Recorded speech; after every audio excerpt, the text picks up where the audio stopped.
Bine v-am regăsit, dragii mei, din Zodia Berbec, oriunde v-ați afla.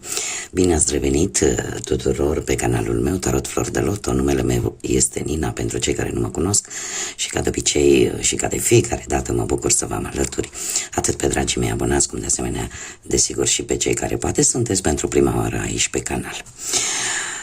Așa cum v-am obișnuit, urmează o lectură temporală fără limită de timp. O lectură pe care voi să o puteți urmări oricând doriți sau când apare în viața voastră, ceea ce nu este o coincidență, pentru că coincidențele în tarot și în general în artele astea mistice nu există.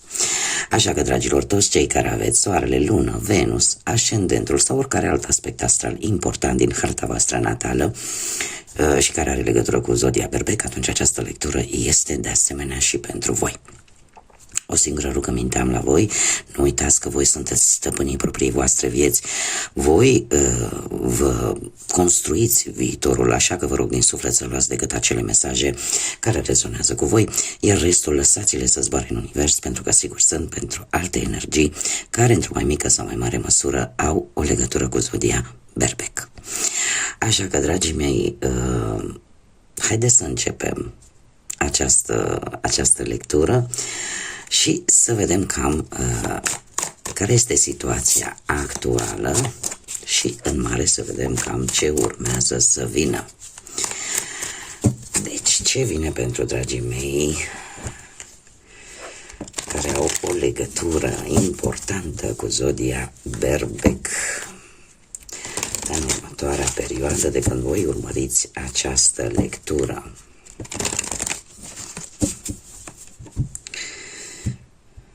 Mi-am revenit complet și cu degetul, deci suntem bine, dragii mei.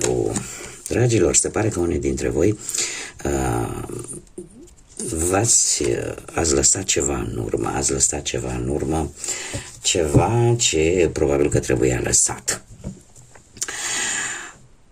Și ați mers înainte, pur și simplu, nu v-ați mai uitat înapoi, bunii poate chiar ați făcut o călătorie. Șasele de spade vorbește de o perioadă de tranziție pentru alții dintre voi, o tranziție destul de dură, dar această tranziție către schimbare, chiar dacă cere timp, cere un pic de acomodare, totuși este ceva bun pentru voi.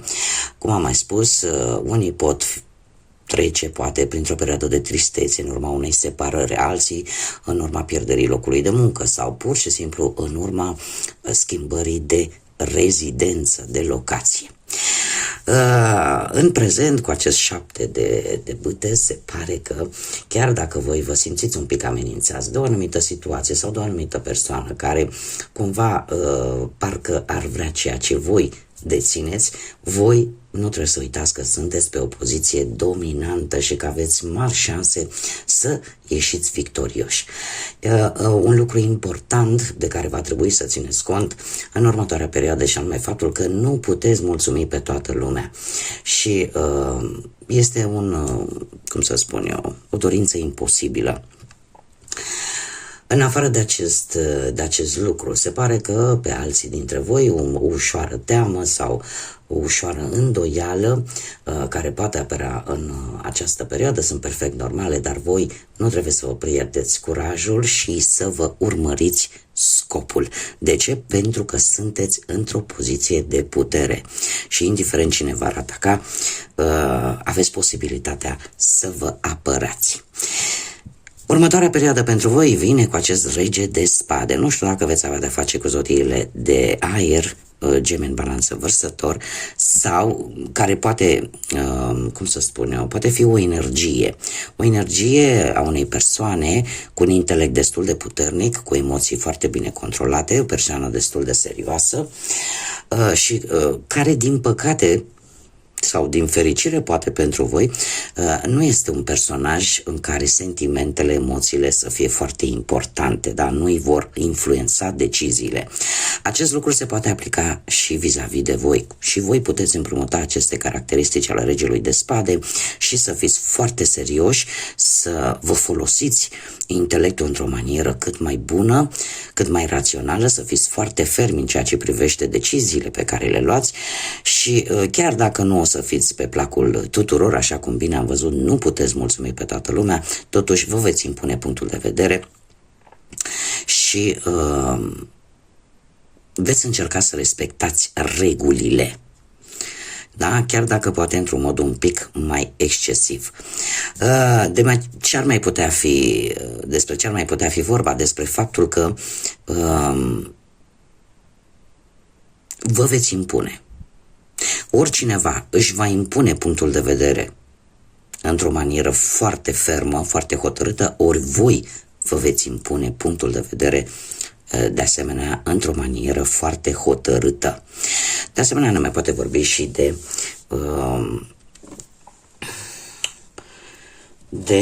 vreun avocat contabil cu care puteți avea de a face. Haideți să vedem ce ne zice, să o luăm așa pe căprării, cum îmi place mie să o spun, și începem cu viața profesională. Da, aici am avut așa o imagine de ansamblu, o imagine generală și haideți să vedem ce ne spune acest minunat tarot al pădurii, pe care eu l-am ales astăzi, cu acest fundal frumos al copacului vieții, în care licărește speranța. Haideți să vedem.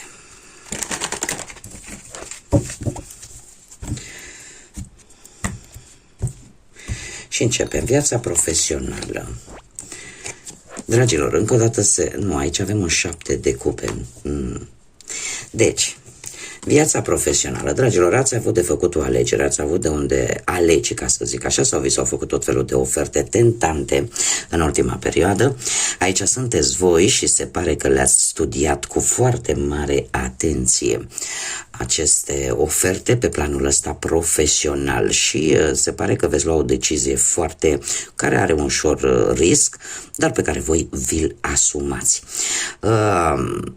Ați privit cu foarte mare atenție aceste oferte pentru unii dintre voi sau aceste situații care ar fi putut să apară la locul de muncă sau în tot ceea ce e relaționat cu cariera voastră, iar faptul că voi apăreți chiar în mijloc, asta îmi spune împăratul, da, care vă reprezintă, este arcanul major care vă reprezintă, asta îmi spune că pentru voi va fi importantă și partea materială și stabilitatea și poziția socială și atitudinea voastră destul de autoritară, destul de disciplinată, vă poate ajuta. Veți folosi logica, veți alege mult mai rațional, mult mai logic și în felul ăsta veți avea anumite rezultate pozitive. E posibil ca unii dintre voi să fie atrași, poate, să caute vreun job care ține de disciplină, de foarte mare disciplină, nu știu, poate în cadrul armatei sau, în general, în locuri în care există strictețe în ceea ce privește respectarea regulilor. Următoarea perioadă pentru voi, dragilor, avem nebunul care ne vorbește de noi experiențe. Posibil să vă mutați, posibil să călătoriți, să faceți niște călătorii lungi pentru a obține un job sau un interes de serviciu, un interes profesional. De ce? Pentru că nu știu, apare o stare de plictiseală, ca și cum ai spune, știi, aici nu se întâmplă nimic. Pentru voi totul trebuie să fie o provocare. Da? Voi odată ce ați câștigat un anumit proiect, un anumit deziderat, o anumită dorință, sunteți acea energie care spune next, vreau următoarea provocare. Da? Pentru că dispuneți de foarte multă energie, de foarte mult dinamism și, desigur, fiind împăratul în tarot, reprezintă împăratul tuturor regilor. Da? Și care vă reprezintă pe voi, ceea ce îmi spune că nu prea vă place să primiți ordine, așa că e posibil ca unii dintre voi să se gândească cumva să-și deschidă propria afacere într-un al lor, chiar dacă lucrul acesta implică anumite riscuri. Tocmai pentru că dacă cineva nu va aproba ideile tale în ceea ce privește și ce este legat de cariera ta profesională, de locul în care te afli, vei fi dispus să-ți asumi un anumit risc pentru a începe ceva nou. Haideți să vedem pe plan financiar. Pe plan financiar ați avut o situație care era atât de aproape să o rezolvați. O situație legată de bani sau să obțineți niște bani și ați fost atât de aproape de a obține acești bănuți, doar că ceva s-a întâmplat. Parcă tot apăreau tot felul de piedici, tot felul de obstacole cu acest nou de bâte și tot felul de provocări care cumva te-au cam întârziat. Dar se pare că indiferent, chiar și în acest moment, unii dintre voi duceți foarte multe, toate aceste obstacole, toate aceste piedici, încă le duceți în spate pentru acest proiect, pentru acest plan, pentru această sumă de bani sau pentru această situație financiară care pentru voi este importantă. Chiar dacă nu este ușor, voi veți încerca, nu știu, să acoperiți cheltuielile importante sau să le dirijați în așa fel încât să fie bine. Zecele, faptul că avem un 9, un 10, trebuie să vă spun că toată această perioadă de zbatere, de muncă, nu va mai dura mult. Lucrurile se vor schimba, vei fi mult mai hotărât, vei ști exact ce ai de făcut și faptul că avem carul, nu știu dacă Zodiac vă spune ceva și care are legătură poate cu partea asta financiară, dar acest arcan major spune că vei recupera. Vei recupera poate această situație sau niște vechi datorii, dacă e vorba de niște datorii, vei recupera poate anumiți bani veniți din exterior sau pur și simplu vor veni niște câștiguri neașteptate și atunci tot acest bucium al tău își va avea propriile roade. Da? Deci nu trebuie să fiți dezamăgiți. Pe plan sentimental, pentru cei care sunteți într-o pereche deja, într-o relație, dragii mei, la voi e vorba de foarte multă stabilitate. Avem un 4 de bâte care îmi spune că și e posibil ca unii dintre voi chiar să aveți ca și pereche pe cineva dintr-o zodie de pământ, Taur, Fecioară sau Capricorn. Trebuie să vă spun că există într-adevăr un echilibru, o stabilitate sau cel puțin o dorință a stabilității. Nu știu dacă de curând ați avut poate unii dintre voi oficierea relației, da, printr-o cununie, căsătorie sau poate un eveniment pur și simplu important în relația voastră pe care l-ați celebrat. Cert este că în acest moment, cu această regină de monede, spune că este un timp tare bun pentru a vă distra, pentru simțiți nevoia de a vă distra și de a ieși cu perechea voastră. Iar se pare că perechea voastră e posibil să fi pus ceva bănuți deoparte sau să-și dorească același lucru, pentru că în viitorul apropiat cu acest 4 de monede se pare că cumva veți ieși un pic din zona voastră de confort. O singură atenționare am pentru voi, dragilor, cei care sunteți într-o pereche. Unul dintre voi, din ce văd eu aici, e posibil să fie chiar perechea voastră, are un comportament anxios vis-a-vis de voi, de atașament anxios. Da? Adică se simte foarte, foarte legat de voi. E ca și cum ai spune, nu pot să fac nimic fără perechea mea. Nu pot să stau mult timp fără perechea mea, dar e un atașament un pic anxios și la care probabil că la un moment dat, dacă se depășește o anumită zonă de siguranță, devine un pic nesănătoasă. Deci, cam asta ar fi atenționarea pentru voi. Mergem mai departe și haideți să vedem pentru cei care sunteți singurei în urma diferitelor motive. Poate că ați trecut printr-un divorț, printr-o separare sau poate din păcate ați rămas vădiu în urma pierderii perechii voastre. Și în general, pentru toate persoanele care în acest moment sunteți singure și vă interesează această situație sentimentală, dragilor, în ultima perioadă cu acest paj de bâte, se pare că ați avut parte totuși de o veste bună.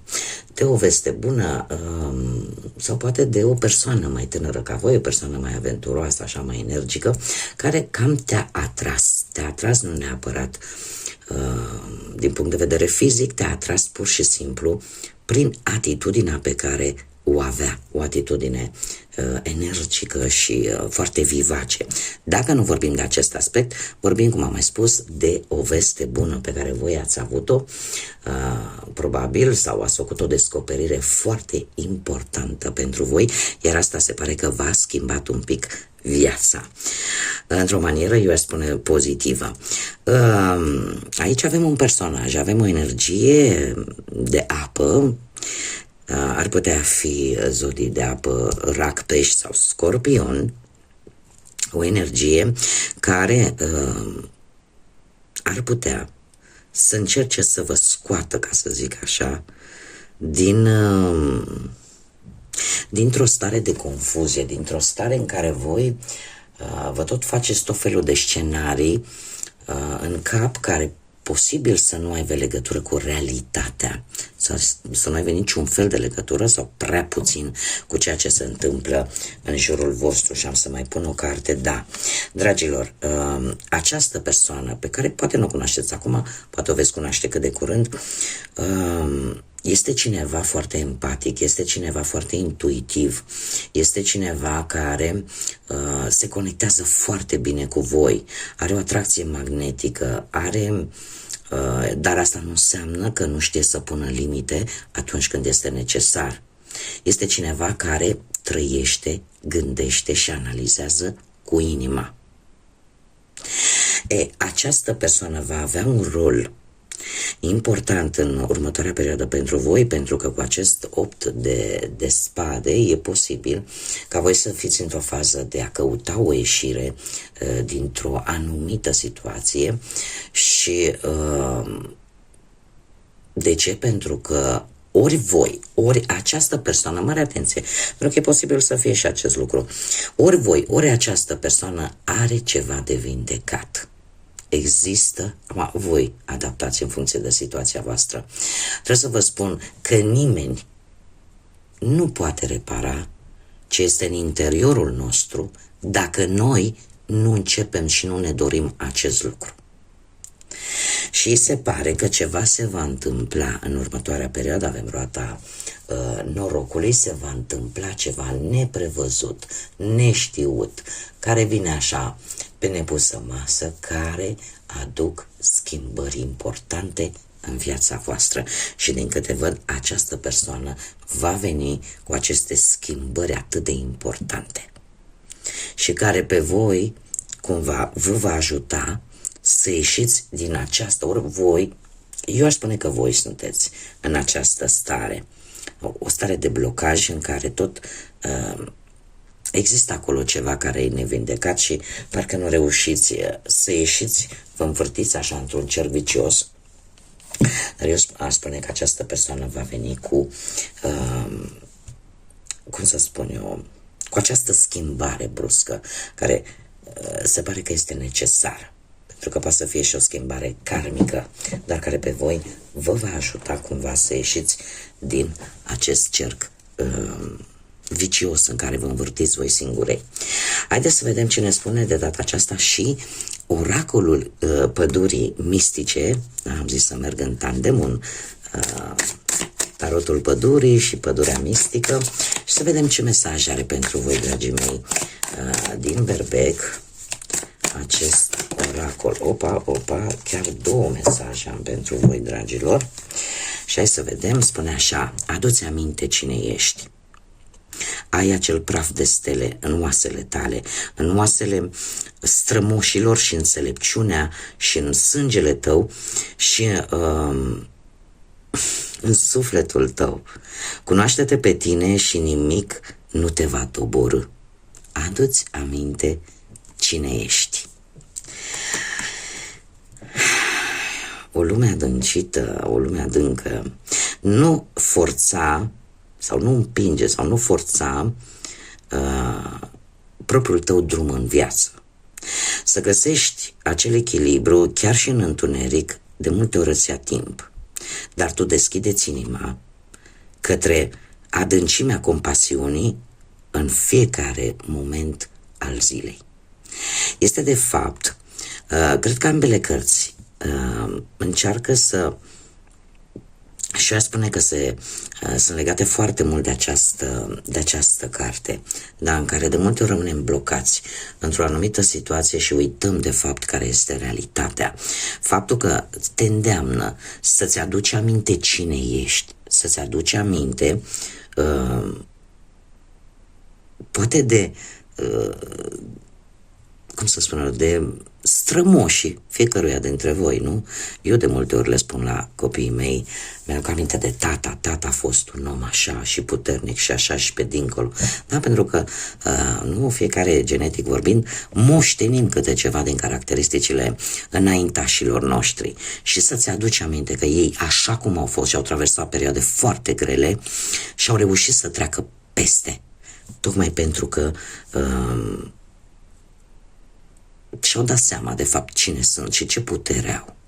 Iar chiar dacă de multe ori încerci să grăbești lucrurile sau încerci să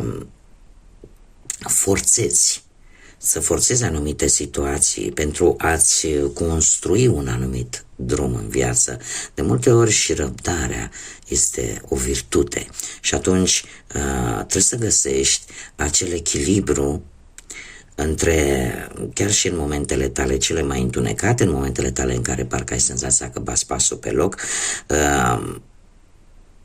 sunt momente în care, chiar dacă simțim că suntem un pic blocați, poate că e momentul să o luăm un pic mai încet, poate că e momentul să vedem lucrurile simple care ne înconjoară și să nu mai fim atât de grăbiți.